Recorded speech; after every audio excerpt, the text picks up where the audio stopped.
catástrofes como consecuencia del cambio climático. Tenemos la solvencia moral para elevar nuestra voz. Los países de esta comunidad somos los principales generadores mundiales de bienes ambientales que otros consumen gratuitamente. Y se cree algunas veces que la generación de bienes ambientales no tiene costo. La realidad es que esa generación puede ser muy costosa, no en cuanto a costos directos, sino en lo que los economistas llamamos el costo de oportunidad, y este es el costo relevante. Hoy muchos exigen, sin ninguna solvencia moral, dicho sea de paso, que no se explote el petróleo de la Amazonía, pero eso implica un costo inmenso por los ingresos no recibidos y por cada día que transcurre con un niño sin escuela, una comunidad sin agua potable o gente muriendo por enfermedades perfectamente evitables, verdaderas patologías de la miseria. En esta área, en cosas concretas, proponemos incrementar en los próximos 5 años un 5% del territorio terrestre y marino costero de la región bajo régimen de conservación o manejo ambiental, con el fin de lograr una reducción significativa de la pérdida de biodiversidad. En cuanto al eje financiamiento para el desarrollo, infraestructura y conectividad, unidos, colegas, hermanos de la patria grande, seremos capaces de incidir, si no modificar incluso, un orden mundial que no solo es injusto, sino inmoral, donde todo está en función no de los seres humanos, sino del capital y de países hegemónicos, cuyos ciudadanos también están dominados por dicho capital. Por ejemplo, juntos podemos crear nuestra propia arquitectura financiera regional para que nuestro ahorro se quede en la región y no vaya a financiar a los países más ricos, como cuando nuestros bancos centrales, frecuentemente autónomos y sin controles democráticos, envían centenas de miles de millones de nuestras reservas al exterior, no solo financiando, sino también transfiriendo riqueza a los países más ricos, al recibir por esas reservas paupérrimos rendimientos, mientras que nos prestan nuestro mismo dinero a tasas 10 veces superiores. Esto es un completo absurdo que jamás podremos justificar ni técnica ni éticamente. Resulta inaceptable que mientras América Latina tiene depositado $1 billón, de acuerdo a los términos anglosajones, $1 trillón de nuestros recursos en el primer mundo, sigamos dependiendo de préstamos externos, de inversiones extranjeras e incluso de dádivas disfrazadas de cooperación sin ningún impacto estructural. Debemos aprender a aprovechar nuestro ahorro y destinarlo a la inversión en nuestra propia región. Para eso la CELAC debe impulsar, insisto, esta nueva arquitectura financiera regional. Y además debemos tener mecanismos de intercambio compensados para minimizar el uso de monedas extrarregionales que aumenta nuestra vulnerabilidad y también transfiere riqueza al emisor de dicha moneda. La CELAC puede impulsar que estos mecanismos de compensación de pagos se consoliden no solo en nuestra región, sino también en la arquitectura financiera sur-sur, por ejemplo, a través del Banco de los BRICS. Esto evitará, entre otras cosas, que el capital especulativo más antiético pretenda saquear a nuestros pueblos, como es el caso de Argentina y su lucha contra los fondos buitres. Porque la decisión de un juez de un país extranjero puede poner en jaque, puede pretender quebrar a todo un pueblo, a todo un país, porque ellos manejan el sistema internacional de pagos. Tenemos la capacidad, sobre todo con Alianza Sur-Sur, con los BRICS, por ejemplo, de crear sistemas de pago alternativos y liberarnos de este sometimiento a decisiones externas. Por otro lado, la CEPAL, Comisión Económica para América Latina, estima que la región requiere invertir el 6.2% del PIB regional, cerca de $320.000 millones anuales hasta el 2020, en construcción de infraestructura. En la actualidad, estamos invirtiendo apenas el 2.7%. Proponemos impulsar, con voluntad política, los grandes proyectos de infraestructura que garanticen nuestra integración, nuestra conectividad. CELAC debe disponer de una planificación regional que aterrice, concrete los megaproyectos viales, energéticos y de telecomunicaciones para potenciar nuestra complementariedad. En cuanto a nuestro rol como bloque, queridas amigas, amigos, CELAC, estoy seguro, está llamada a jugar un papel fundamental en el cambio de época que vivimos. América Latina, el Caribe, no están viviendo una época de cambios, sino un verdadero cambio de época. Estamos haciendo cosas inéditas, sin precedentes. En último término, la CELAC deberá reemplazar a una institucionalidad en franca decadencia y cuyo tiempo histórico ya pasó. ¿Cómo puede sostenerse la irracionalidad de que la sede de la Organización de Estados Americanos esté en el país del criminal bloqueo a Cuba? Bloqueo que incumple abiertamente la Carta Fundacional de la OEA y que ha sido condenado nada menos que 22 veces por las Naciones Unidas. La última condena en octubre de 2014 con el respaldo de 188 de los 193 países miembros de la ONU. El bloqueo a Cuba constituye sin lugar a dudas el mayor atropello al derecho internacional, al derecho interamericano y a los derechos humanos en nuestro continente. Nos congratulamos con la promesa del restablecimiento pleno de relaciones diplomáticas entre Cuba y Estados Unidos. Esta victoria del pueblo cubano es una verdadera lección de dignidad, de resistencia y de soberanía que Cuba transmite al mundo. Sin embargo, ese horizonte esperanzador no debe hacernos olvidar que Cuba aún sigue siendo víctima de una serie de medidas inadmisibles y atentatorias en contra de su soberanía y del derecho internacional. Asimismo, condenamos cualquier tipo de injerencia en contra de nuestros países, en contra de nuestros procesos democráticos. Rechazamos cualquier agresión o guerra económica en contra de la hermana República Bolivariana de Venezuela. Estos hechos ratifican la necesidad de una instancia propia, renovada, creíble, que sea un auténtico garante de los intereses de los países de la región latinoamericana y caribeña. ¿Por qué tenemos que discutir nuestros problemas en Washington? Esta es una de las clamorosas contradicciones de los más graves rezagos del neocolonialismo en nuestra región y que muchos no se atreven a decir claramente. Solamente 7 países, incluidos Ecuador y Costa Rica, presidente Solís, solamente 7 países de los 35 del continente hemos suscrito absolutamente todos los instrumentos interamericanos de derechos humanos.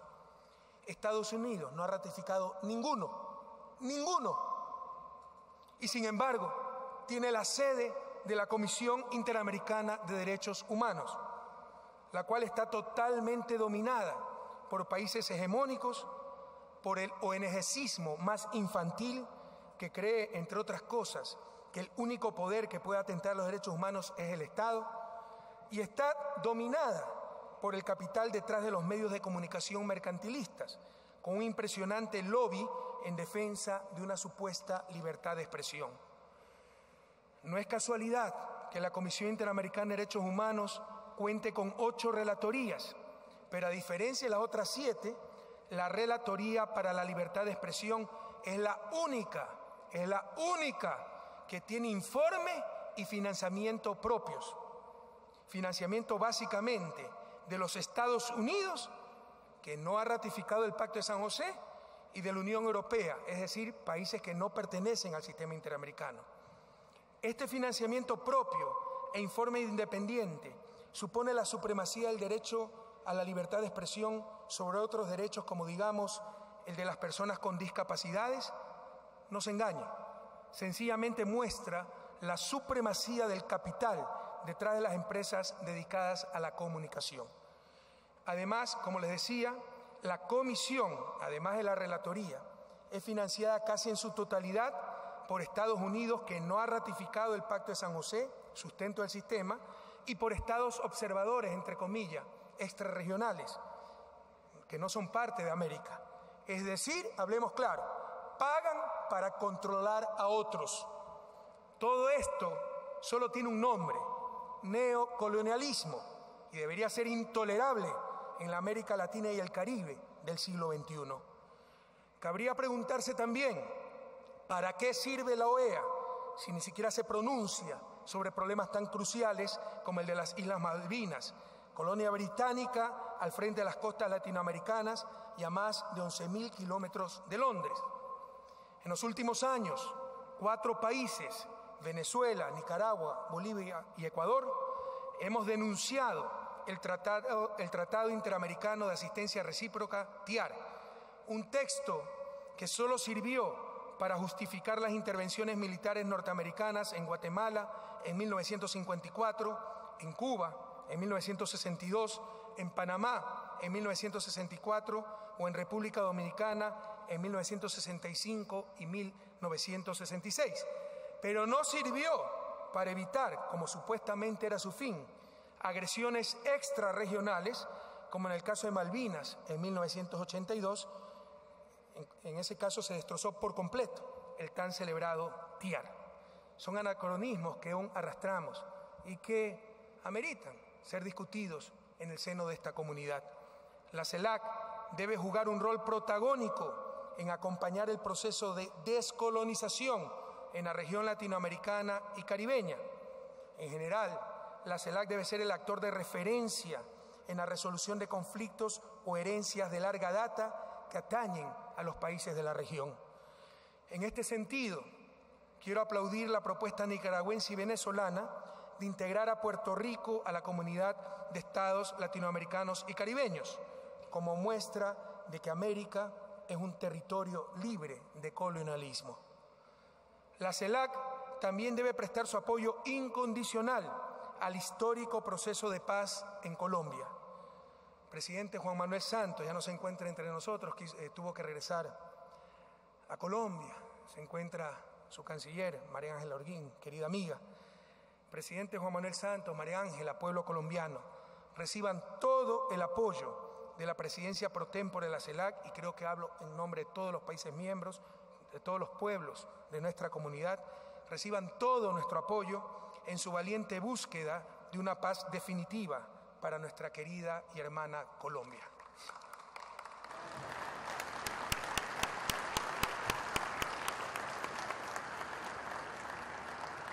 Los países de América Latina y del Caribe han soportado durante décadas los abusos de las transnacionales del norte. El caso de Chevron Texaco en el Ecuador, empresa recientemente declarada como la más irresponsable del mundo, es testimonio de ello. Los tratados bilaterales de inversión nos imponen entregar nuestra soberanía a tribunales de arbitraje en el norte. La cruda experiencia es que estos tribunales se han constituido como instancias últimas de decisión, violentando a discreción los ámbitos de jurisdicción nacionales e imponiendo el cumplimiento inapelable de arreglos injustos. La América Latina y el Caribe necesitan la inversión extranjera, pero debemos enfrentarnos a la tarea de crear marcos de relación entre estados y transnacionales más justos y equilibrados, que posibiliten el beneficio mutuo, el respeto de los derechos humanos y de los derechos de la naturaleza. Otra de nuestras principales propuestas es la creación de centros de arbitraje en nuestra región y para nuestra región, para evitar ese atentado a nuestras soberanías que constituyen los tratados bilaterales de inversiones ahora vigentes. Actuando por separado, queridos colegas, hermanos de la patria grande, será el capital el que nos imponga sus condiciones. Juntos seremos nosotros los que impongamos las condiciones al capital en función del bienestar de nuestros pueblos. El mundo del futuro será un mundo de bloques. La CELAC es una gran oportunidad y esperanza para tener nuestros propios espacios de procesamiento de conflictos regionales y para que los países latinoamericanos y caribeños podamos tener un diálogo entre iguales con América del Norte. Debemos como bloque también buscar y mantener las relaciones con socios claves extrarregionales. y entre esas relaciones debemos cumplir con el Plan de Cooperación 2015-2019 entre CELAC y China, definir prioridades e intereses con la Unión Europea sobre la base de objetivos y metas específicos, fortalecer los vínculos con los otros socios extrarregionales y robustecer la cooperación sur-sur. Finalmente, consideramos que siempre que sea posible debemos actuar con posiciones comunes para que se pueda escuchar nuestra voz. Separados no nos escuchan, unidos somos un grito que cubre todo el planeta. Debemos actuar con posiciones comunes y realizar intervenciones en las Naciones Unidas de manera conjunta. Este hecho robustecerá a CELAC en el contexto internacional como interlocutor regional y fortalecerá nuestra posición negociadora de manera estructural. Amigas, amigos, queridos colegas, queridas hermanas y hermanos de la patria grande, el siglo XXI debe afianzar la supremacía del ser humano sobre el capital. El ser humano no es un medio más de producción, sino el fin mismo de la producción. Lo sucedió en Grecia, donde el pueblo griego ha sido víctima del austericidio, entre comillas, es un neologismo, no lo van a saber traducir, perpetrado por los gestores de la crisis. Nos recuerda la forma dogmática con que fueron aplicadas las recetas neoliberales hace 30 años en nuestra América. Saludamos la expresión democrática del pueblo griego, que después de tanto sufrimiento ha decidido, como nosotros lo hicimos frente a la deuda ilegítima y moral, tomar el destino en sus propias manos. Tomemos conciencia de que América Latina y el Caribe se han convertido en el estandarte internacional de esta recuperación de la dignidad humana a través de la aplicación de políticas públicas en beneficio de las grandes mayorías. No tengamos miedo del rol que la historia nos ha asignado. Tengamos fe. Hoy más que nunca resuena la voz profética del compañero Salvador Allende, que auguraba que algún día América tendrá una voz de continente, una voz de pueblo unido, una voz que será respetada y oída, porque será la voz de pueblos dueños de su propio destino. Aquí estamos, aquí somos, queridos compatriotas. Muchas gracias.